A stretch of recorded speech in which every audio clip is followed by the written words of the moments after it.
skill.com et Gordon Flash te présentent l'initiation au vecteur.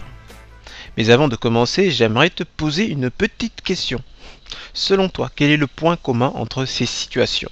Première situation, tu as fini Mario et il ne te reste plus qu'à bondir pour choper le dernier drapeau du jeu. Deuxième situation, tu te payes un petit plongeon dans ta piscine d'or. Tranquille quoi. Enfin, la star de ton bahut se ramasse lamentablement dans les escaliers. Bon, à part que tu peux toujours rêver, kid, je pense que le point commun, c'est les vecteurs. Si, je te jure, regarde. Ici, Mario dessine un vecteur U, puis V, puis W. Ici, on a un vecteur AB, et là, un vecteur CD. Moralité, ton rêve, c'est de développer le jeu vidéo le plus ouf de tous les temps.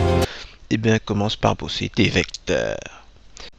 Mais au fait, qu'est-ce qu'un vecteur au juste? Il s'agit d'un mouvement caractérisé par trois choses. Une direction, horizontale, verticale, oblique. Un sens, une direction à deux sens, ici par exemple vers l'avant ou vers l'arrière. Et enfin, une longueur. Ici on va dire 5 cm. Ces trois composantes sont fondamentales. C'est THE definition à retenir dans la vidéo. Tu dois les connaître aussi bien que ton pseudo Snapchat. Donc pour toi, je vais te les répéter encore une fois. Une direction, un sens, une longueur. Une direction, un sens, une longueur. Si jamais tu oublies cette définition, j'en suis DSL. Bon, ok, je sors.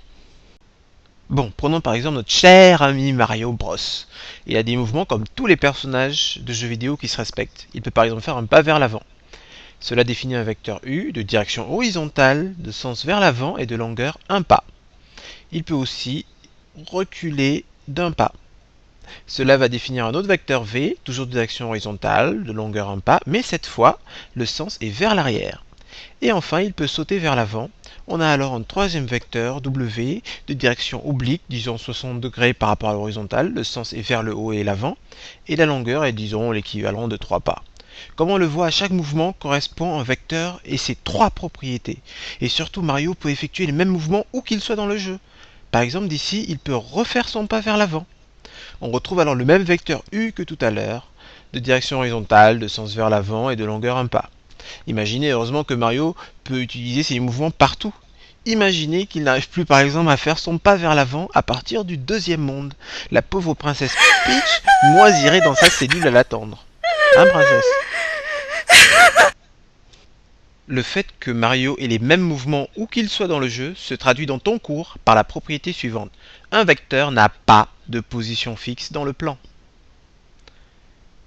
Prenons par exemple un vecteur U, de direction à peu près parallèle à Gordon, vers le haut et de longueur à peu près 2 cm.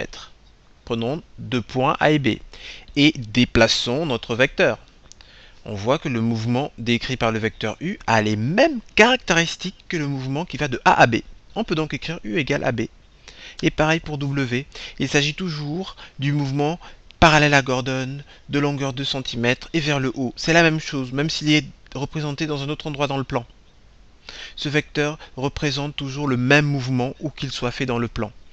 Il se matérialise parfois, comme ici, par deux points A et B, mais il peut se matérialiser ailleurs, en C et D par exemple, et il s'agira toujours de la même chose, le mouvement parallèle à Gordon, vers le haut de longueur 2 cm.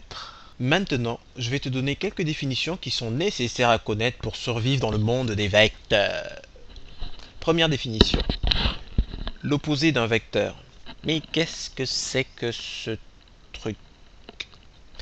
Eh bien, il s'agit du même vecteur, mais effectué en sens inverse. Par exemple, Mario, au lieu de faire un pas vers l'avant, elle va faire un pas vers l'arrière. Donc si on prend un vecteur U, il s'agit du vecteur qui aura la même direction que U, la même longueur que U. Donc là, je vais ajuster ma longueur pour qu'elle soit la même que U. Et la seule différence, ça va être que le mouvement va se faire en sens inverse de U. Ici, U va vers le haut, et bien l'inverse de U va aller vers le bas. Et voilà. Sachez que l'opposé se note moins U, mais lorsque le vecteur est représenté par deux points, par exemple AB, on peut le noter aussi BA. Ça a du sens, parce qu'au lieu d'aller de A à B, on va de B vers A. Allez, définition suivante, le vecteur nul. Comme son nom l'indique, c'est le vecteur qui ne va nulle part. Le mouvement commence et se termine au même endroit. Autrement dit, il s'agit du vecteur de longueur 0. D'où la notation 0, sans oublier la flèche au-dessus, vu qu'il s'agit d'un vecteur. Le vecteur AA définit aussi un vecteur nul. Ça peut être AA ou une autre lettre, BB, CC. Le point d'origine, en tout cas, est toujours le même que le point final. Le vecteur est représenté ici par un point. A noter que la direction du vecteur nul est considérée parallèle à toutes les droites du plan, vu qu'il n'y a pas de direction précise.